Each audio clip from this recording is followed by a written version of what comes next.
Welcome back ناظرین. ہم بات کریں ایئر مارشل ریٹائرڈ شاہد لطیف صاحب. مارشل صاحب, فارن پالیسی کی ڈیفرنٹ آپشنز ہوتی ہیں اور اس وقت بھی ایک ملٹری ڈکٹیٹر ایوب خان تھے جنہوں نے دوسری آپشن ایکسرسائز کی. اسی لیے کہتے ہیں کہ یہ جو کام جن کے اسپیشلائز کام ہوتے ہیں ان کو کرنا چاہیے. فارن پالیسی پولیٹیشینز کا کام ہے, دفتر خارجہ کا کام ہے, they should be dealing with. سوال میرا بڑا اسپیسیفک ہے کہ یہ ہماری جنگ ہے کہ نہیں, کیونکہ ابھی بھی ہم پہ یہ ایلیگیشن لگتی ہے, وکی لیکس میں بھی آیا کہ ایون این ڈی یو میں جو سٹاف ٹریننگ پہ ہے اینٹی امریکنزم وہاں پہ بہت زیادہ ہے. ہم نہیں سمجھتے, ہمارے فوجی افسران نہیں سمجھتے کہ یہ ہماری جنگ ہے, اسی وجہ سے ہمیں کامیابی نہیں ہو رہی اس میں. اوکے, اب میں آپ کو ایک تو یہ بات جیسے میں نے کی کہ آئی تھنک ہم دوسری نیشنز کے ساتھ مل بیٹھ کے کوئی ایک ایسی پالیسی بھی بنا سکتے تھے جو ہماری اکانومی کو لک آفٹر کرتی, جو ہمیں سیٹل ہونے میں آسانی دیتی, جو ہمارے مختلف ملکوں سے جو تعلقات پیدا ہونے چاہیے تھے وہ ہوتے. جیسے آپ نے کہا, یہ میں اس سے بالکل اتفاق کرتا ہوں کہ چونکہ وہ پالیسیز نہیں وضع کی گئیں لہٰذا ہم ایک ڈائریکشن میں چل پڑے کہ جی دفاع اور military equipment and their for America اور ڈپینڈنس,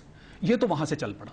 اب آپ فاسٹ فارورڈ کیجئے اس کو, میں آپ کو ایسے جگہ پہ لے آتا ہوں جہاں سے یہ دہشت گردی والی جو چیز ہے اس نے جنم لینا شروع کیا.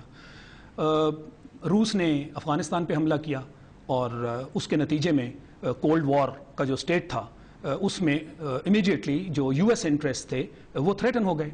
اچھا, اب جو یو ایس انٹرسٹس ہیں اس کے بارے میں بڑی کلیئر ڈیفینیشن ہے ان کی کہ جی ان کے ہاں جو انٹرسٹ ہے وہ پرماننٹ ہے اور فرینڈز اور فوز یعنی دشمن اور دوست بدلتے ہیں. مارشل صاحب, یہ تو پوری دنیا کی فارن پالیسی کا ایک پریمس ہے کہ only the national interest of any particular state defines its international relations. Very good.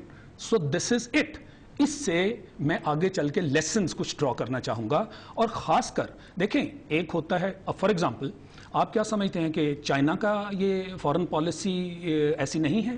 کیا ان کا ایم نہیں ہے کہ ہمارے انٹرسٹ نمبر 1 ہے اور اس کے بعد ہے دوستی اور دشمنی؟ But why are they known to be your all weather friends which is not the case with the other party, they not your all weather friends. بڑا کلیئر اور واضح, جیسے کہ آپ نے کہا کہ وہ ٹھیک ہے ملک ایسے ہی چلتے ہیں اور چلنا بھی ایسے چاہیے, مگر کچھ دوستیاں ایسی ہوتی ہیں جو نبھائی جاتی ہیں, وہ اچھے اور برے وقتوں میں بھی نبھائی جاتی ہیں. اس وقت اگر کوئی دنیا میں آپ کے ساتھ کھڑا ہے تو وہ چائنا ہے, اور انہوں نے کلیئر سٹیٹمنٹ دی ہے, یہ اندر اندر سے بات نہیں ہے. اور چائنا جیسے ملک سے اس وقت آپ کی حمایت میں سٹیٹمنٹ آنا, میں یہ سمجھتا ہوں بہت حوصلے کی بات ہے. ایئر مارشل صاحب, اگر ہم گلوبل ریالٹیز کو دیکھیں اور جس ہسٹری کا آپ نے ذکر کیا, اس ہسٹری میں صرف چائنا ہمارے ساتھ کھڑا ہو یہ ہمارے لیے شاید کافی نہیں ہوگا. اگر international atomic energy agency under relevant international laws ہمارے خلاف پروسیڈ کرتی ہے, اگر یو این ڈسپائٹ کہ ہم اس پہ بینک کریں گے, چائنا ویٹو کرے گا یا ایبسٹین کرے گا, اس کے باوجود کچھ نہیں ہوگا. اگر یونیلیٹرل ایکشن کسی نے لینا ہے تو وہ تو لیں گے. جیسے میں نے آپ سے کہا, میں نے آپ کو ایک ایگزامپل دی, چونکہ آپ نے کہا کہ ہر ملک کا یہی ایم ہوتا ہے, تو میں نے آپ کو ایک تھوڑی سی ایسی ایگزامپل دے دی کہ ایسے بھی ملک ہیں جن کی دوستی آل ویدر ہوتی ہے, تو کیا ہمیں ان کے ساتھ اسٹریٹجک پارٹنرشپ ڈیولپ نہیں کرنی چاہیے تھی؟ ہم اب اسٹریٹجک پارٹنرشپ تو ہوگی ایئر مارشل صاحب اس وقت, as you are speaking right now, اسی پہ آ رہا ہوں. اب بھی یہ جنگ ہماری ہے کہ نہیں؟ میں اسی پہ آ رہا ہوں. تو وہ روس والا سلسلہ ہوا, امریکنز کو فوری طور پہ ان کا جو انٹرسٹ تھا, اس کی ڈیمانڈ تھی, اس سے پہلے کوئی اتنا ڈیپ لو افیئر نہیں تھا. یکدم ایک انٹرسٹ سامنے آیا, آپ کو اپروچ کیا گیا اور آپ سے کہا گیا یہ جنگ جو ہے یہ آپ نے لڑنی ہے. مجاہدین تیار کیے گئے, بہت سارا پیسہ دیا گیا. کس نے تیار کیا؟ مجاہدین. ہم بھی ان کو استعمال کرتے تھے, ہمارے بھی مقاصد کے لیے استعمال ہوتے تھے, مگر اسپیشلی اس جنگ کے لیے ان کو اکوپمنٹ, پیسہ, سب کچھ, ساری چیزیں مارشل صاحب ہسٹری میں ہیں, لوگوں کو اس کا ادراک ہے, کئی دفعہ یہ سن چکے ہیں. آج اس وقت جب آپ بات کر رہے ہیں یہ جنگ ہماری ہے کہ نہیں؟ یہ جنگ ہماری نہیں ہے. کیوں نہیں؟ میں اسی لیے تو آپ کی یہ پس منظر آپ کو بیان کر رہا تھا, وہ اس طرح کہ میں آپ سے یہ کہنا چاہ رہا ہوں کہ فرسٹ ٹائم ان کو جب ان کا انٹرسٹ تھا انہوں نے استعمال کیا, ہم بھی ان کو استعمال کرتے رہے, دونوں طرف سے استعمال ہوئے. جو ہی ان کا انٹرسٹ ختم ہوا, رشین نے ریٹریٹ کیا, ان کو اس دہشت گردی کے خلاف جنگ میں جب یہ شروع ہوئی اور ہم نے ڈیسائیڈ کیا کہ ہم اس کے الائے بنیں گے, پارٹنر بنیں گے, جنرل مشرف صاحب کا یہ فیصلہ تھا. اس وقت آپ بھی ایئر فورس کے ایک سینئر افسر تھے, ٹھیک ہے, آپ نے بھی اس جنگ میں ساتھ دیا. اس وقت آپ نے کیوں نہیں پروٹیسٹ؟ میں نے آپ سے پہلے پروگرام میں بھی بات کی تھی کہ ایک لیول ہوتا ہے, آپ کی ریزرویشنز ہوتی ہیں. وہ ریزرویشنز کا یہ مطلب نہیں ہوتا کہ آپ پالیسی میکر بن گئے ہیں. آپ اپنا وائس ضرور, کنسرن جو ہے, کس طرح سے اپنا کنسرن شو کیا؟ مطلب آپ بیٹھ کے بات کرتے ہیں عام کہ ہم شاید صحیح سمت میں نہیں جا رہے, یہ جو باتیں میں آپ سے ابھی کر رہا ہوں یہ باتیں ہماری ڈسکس اسی دور میں کافی سارے انسیڈنٹس ایسے ہوئے جس میں پاکستان ایئر فورس کے low level officials technicians involve پائے گئے ٹیررسٹ ایکٹیویٹیز میں.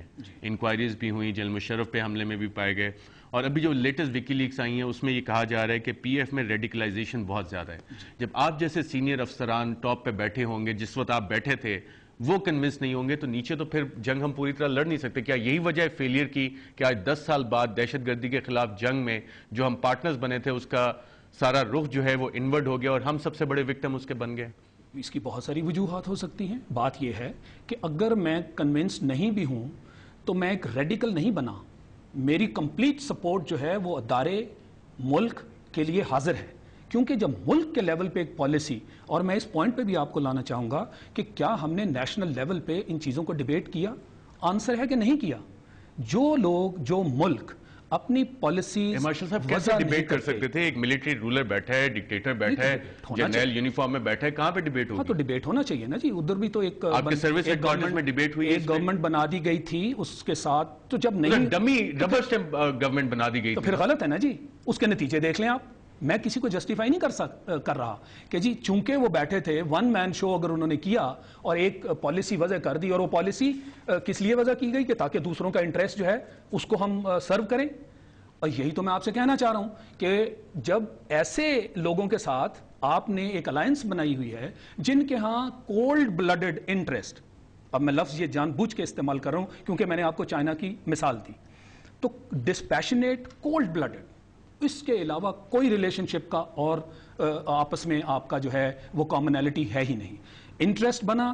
مارشل صاحب, JF-17 تھنڈر پروجیکٹ آپ نے چائنا کے ساتھ کیا, آپ پہ شاید امریکن امبیسڈر جو کچھ ہمیں اطلاعات ملی ہیں خوش نہیں تھی, اور کیا یہی وجہ تھی کہ آپ ایئر چیف نہیں بن سکے؟ میں آپ کو پچھلے سوال کا تھوڑا سا مکمل کر دوں before answering this question. Please allow me just 1 minute.